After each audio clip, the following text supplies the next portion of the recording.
You want to get informed quickly? Yeah. Cut through all the noise online. Spend less time scrolling, more time actually knowing what's what. Exactly. Well, you're in the right spot.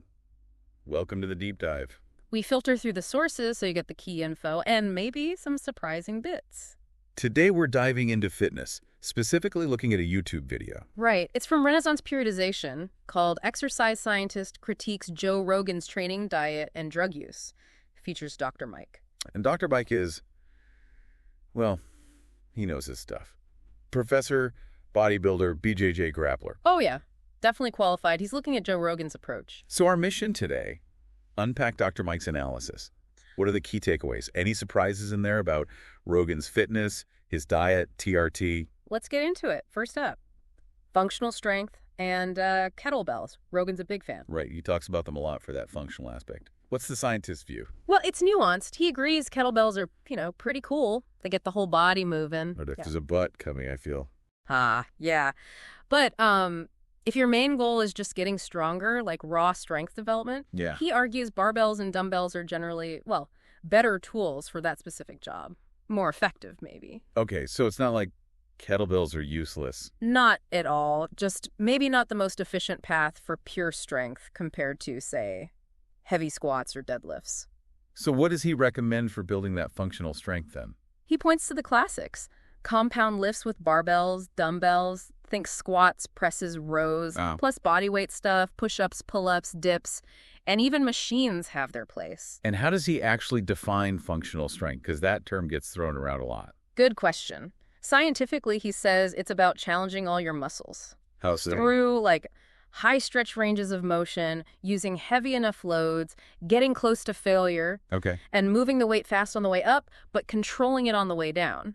The concentric and eccentric parts. So it's not just about swinging light weights around to mimic daily tasks. Not entirely, no. That has its place, especially for sport-specific skills, like practicing throws if you do judo. Right. But for building the underlying strength that makes you functional, you need that proper resistance training first, then you practice the specific skill. Makes sense.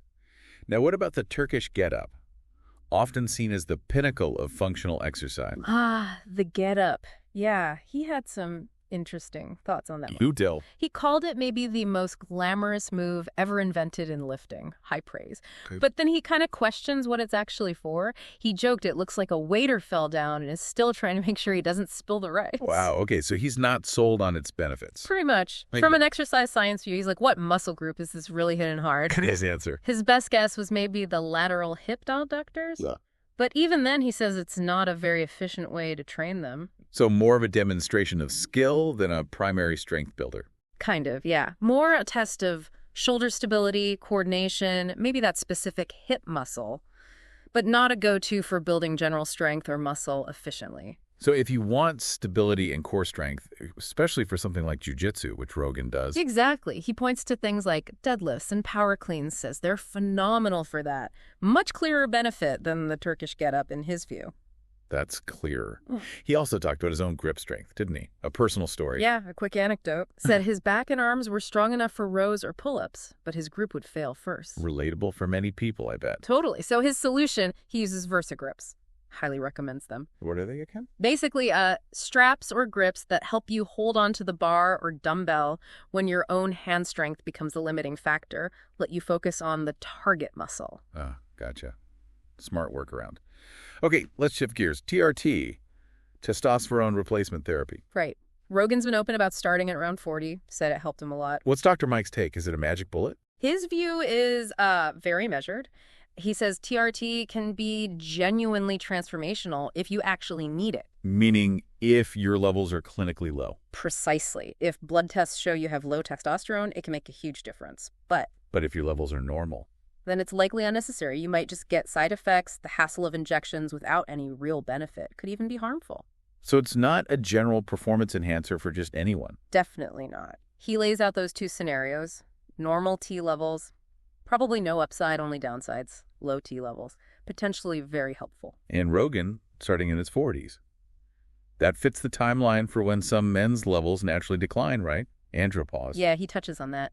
The late 30s, mid 40s, and beyond is typically when levels might start to decrease for some men, so the timing isn't unusual. So what's the right way to approach this if someone thinks they might need TRT? Go see a doctor. That's the main message. Get proper blood tests done, check testosterone, but also other things like nutrient levels. And look at lifestyle first. Absolutely crucial. He stresses addressing sleep, stress, diet, before even thinking about TRT. Don't just ask some guy at the gym. Right. Get the medical facts. And he makes a great point. Sometimes fixing those lifestyle factors, getting enough sleep, managing stress, eating better, can actually resolve the symptoms. Like fatigue or low energy. Exactly. Those might not even be from low T, but just from burning the candle at both ends. Fix the foundation and maybe your T levels improve naturally, or you realize TRT wasn't the answer anyway. So TRT isn't a Band-Aid for a poor lifestyle. That's the gist. It's a potential medical treatment, not a shortcut. Okay, moving on. Workout scheduling. Rogan apparently plans his whole week out every Sunday. Yoga, lifting, running, the works. Yeah, and Dr. Mike thought that was a really good idea. Why is that? Seems simple. Because one of the biggest reasons people fall off exercise plans is just not having a plan, winging it. True.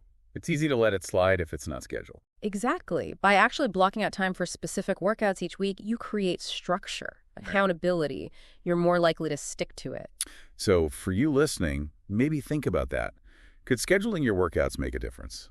He thinks so. Way better than just hoping you'll find time. He mentioned an app, the RP Hypertrophy app, as one tool for detailed plans. But the main idea is just having some plan. Yeah, just the act of planning itself is powerful. Got it. Okay, diet. This is always a hot topic. Sugar. Rogan said something about jacked scientists thinking sugar is awful. He did, and Dr. Mike had a pretty strong reaction to that. Oh, really? What did he say? He basically said, hold on, most actual research scientists don't think that. Yeah. He kind of jokingly includes himself as maybe one of those jacked scientists. Right. And he states the scientific consensus is that sugar in moderation as part of a balanced diet is totally fine. The issue isn't sugar itself, usually. It's the total calories. Exactly. It's usually about eating too many calories overall, often from highly processed foods. Doesn't matter if those excess calories come from sugar, fat, or protein. Too much is too much. So a bit of sugar in a generally healthy diet isn't the enemy. According to the science he's referencing, no. It's the overall dietary pattern and calorie balance that matters most. What about seed oils? Another controversial one. Yeah, he tackled that too. Said, look, within the mainstream scientific community, based on the evidence, seed oils are not controversial. Really? Because you hear so much debate online. He acknowledges that, says the controversy mostly lives in a small niche community, sometimes tied to certain political leanings. Okay. But the broad science? The broad science, looking at systematic reviews, meta-analyses, generally finds them to be healthy for most people. So when people blame seed oils and, say, fast food fries? He'd argue the problem isn't just the oil. It's the trans fats, often created by deep frying, the massive calorie load, the lack of nutrients. It's the whole package, not just the seed oil itself. Interesting distinction. Now, the carnivore diet, Rogan tried it, said he had stable energy, better verbal fluency. Right. And Dr. Mike acknowledged, yeah, maybe it does provide stable energy for some, fewer blood sugar swings, perhaps. Another but. A big but for athletes. He firmly states that for high-intensity stuff, grappling, lifting, things Rogan does, carbohydrates are the undisputed, forever king of performance nutrition. King. Why so definitive? Because carbs are the body's preferred, most efficient fuel for hard work. You need them for optimal performance in those kinds of activities. So going full carnivore might limit your peak performance. That's his point. You might have stable energy, sure, but maybe not that top gear you need. You might gas out faster during intense rounds or heavy sets. I can see that. I've definitely felt that difference when I haven't had enough carbs before training hard. Exactly. So what does he suggest instead for sustained energy and performance? What's his alternative? Regular meals.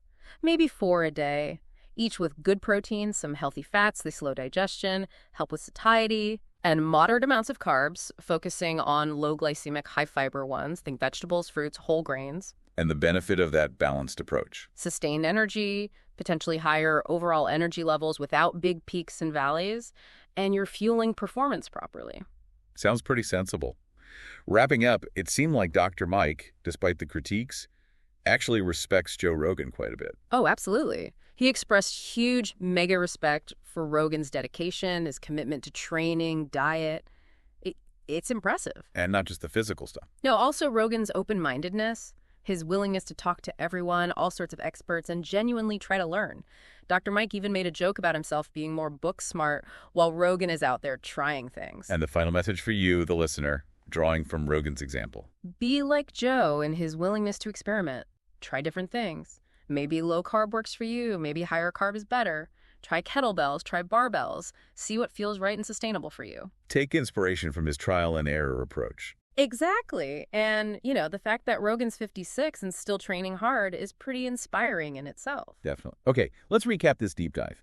We've covered functional strength nuances, kettlebells versus barbells. A balanced look at TRT when it might help, when it likely won't. The simple power of actually scheduling your workouts. And some evidence-based takes on sugar, seed oils, and why carbs are still key for performance, all through Dr. Mike's critique of Joe Rogan. Yeah, our goal here was to give you a shortcut to understanding these complex fitness topics. Highlighting the key insights, maybe a few surprising facts, giving you some solid food for thought. So the final thought for you to chew on. Looking at this and break down the science view on Rogan's methods, what resonates? What part of this might be worth exploring in your own health journey? And maybe what new questions does this raise for you about optimizing your own fitness based on, actual science?